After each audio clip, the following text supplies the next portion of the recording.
ክቡራትና ክቡራን ውድ የገጽታ ሚዲያ አድማጭ ተመልካቾች እንደምን ቆያችሁ? ገጽታ ሚዲያ ተመልሷል።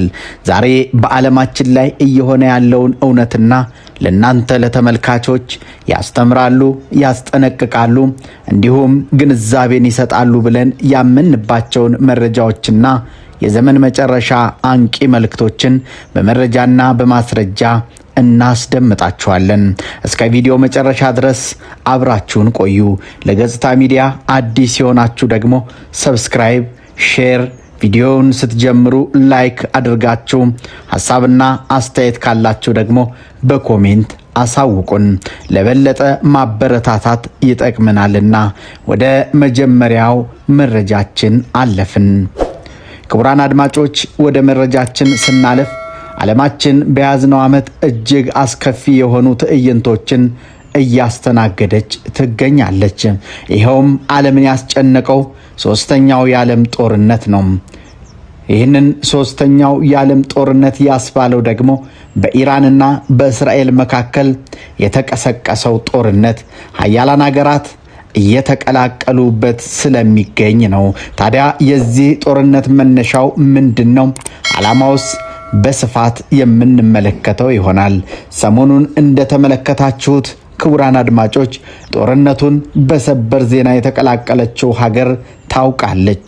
ይኸውም ደግሞ ከኢራን ቤተሰባዊነት የተነሳ በኢራን በተተኮሰ ሚሳኤል ቱርክ እንደተመታች መረጃዎች ይጠቁማሉ። ይህንንም ደግሞ ለዓለማችን ተጨማሪ ውጥረትና ከባድ ክስተትን የሚያታስተናግድበት ሆኗል። መጽሐፍ ቅዱስ አስቀድሞ የነገረን ትንቢት እየተፈጸመ ይገኛል። የጦርንም ወሬ ትሰማላችሁ፣ በዛን ጊዜ መንግስት በመንግስት ላይ፣ ህዝብ በህዝብ ላይ ይነሳል ያለው ቃሉ እየተፈጸመ እንደሆነ ስንቶቻችን እናውቅ ይሆን? ይህም ደግሞ በማቴዎስ ወንጌል በምዕራፍ 24 ላይ ተጽፎ ይገኛል። ኢየሱስ ከቤተ መቅደስ ወጥቶ ሄደ፣ ደቀ መዛሙርቱም ወደ እርሱ ቀረቡ፣ የመቅደሱን ግንቦችም አሳዩት። እርሱ ግን መልሶ እንዲህ አላቸው፣ ይህንን ሁሉ ትመለከታላችሁ፣ እውነት እውነት እላችኋለሁ ድንጋይ በድንጋይ ላይ ሳይፈርስ በዚህ አይቀርም አላቸው። ጌታችን ወደ ደብረ ዘይት ተራራ በወጣበት ሰዓት ደቀ መዛሙርቱ ቀርበው ጥያቄውንም ይጠይቁት ነበር። በማቴዎስ ወንጌል በምዕራፍ 24 ቁጥር 3 ላይ እርሱም አስቀድሞ እንደተናገረ እርሱም በደብረ ዘይት ተቀምጦ ሳለ ደቀ መዛሙርቱ ለብቻቸው ወደሱ ቀርበው ይህንን ነገር ንገረን፣ ይህ መቼ ይሆናል? የምትመጣበትስ መቼ ነው? የዓለም መጨረሻስ ምልክቱ ምንድን ነው? እያሉ ይጠይቁት ነበር።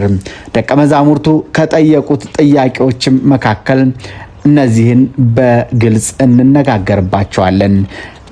ውድ አድማጭ ተመልካቾች ገጽታ ሚዲያን አዲስ ከሆናችሁ ሰብስክራይብ እያደረጋችሁ ቤተሰብ ሁኑ።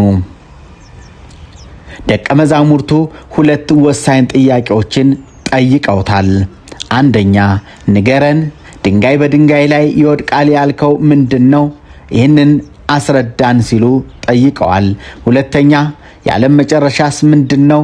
የመምጣትህስ ምልክቱ ምንድነው? እያሉ ጥያቄን አስቀመጡም። ኢየሱስም መልሶ እንዲህ አላቸው፣ ማንም እንዳያስታችሁ ተጠንቀቁ። ብዙዎች እኔ ክርስቶስ ነኝ እያሉ በስሜ ይመጣሉና ይህንንም ምንድነው ቢሉ ድንጋይ በድንጋይ ላይ የተባለው ምንድነው ካላችሁም የተባለ እንደሆነ አሁን በዘመናችን የምናየው ሁሉ እውነቱን ይናገራል። በዚህ በውጭውም ዓለም ያሉ አብያተ ክርስቲያናት አሁን ሁሉም የእግዚአብሔር ቤተ መቅደሶች የነበሩት በሙሉ ጠፍተዋል፣ ፈርሰዋል። የተቀሩትም ለዲያብሎስ ስራ አስፈጻሚ ለኢሉሚናቲ ማህበራት ተሸጠዋል። አውሮፓ፣ ጣሊያን፣ እንግሊዝ፣ አሜሪካ በተለያዩ ሀገራት እንደሚታወቀው እንደምታዩት ሁሉም ቦታዎች ላይ ማለት ይቻላል የእግዚአብሔር አምልኮ የለም። ታዲያ ደቀ መዛሙርቱ የጠየቁት ጥያቄና እርሱ የመለሰው ይህንኑ ነበር። ድንጋይ በድንጋይ ላይ በዚህ ሳይወድቅ አይቀርም ማለቱ አስቀድሞ ቤተ መቅደሱን የማታዩበት ዘመን ይመጣል ብሏቸው ስለነበር ነው። ደቀ መዛሙርቱ የጠየቁትን እውነት በሁለተኛ የመለሰላቸው ደግሞ ስለ ዓለም መጨረሻና ስለ ምልክቱ እንዲህ ብሏቸው ነበር። ይህ ትንቢት ይፈጸም ዘንድ ግድ ነውና ይኸው መሆኑን መጽሐፍ ቅዱስ ይናገራል። ስለ መምጣቱና ስለ ዘመን መጨረሻም እንዲህ አስቃኘኋችሁ።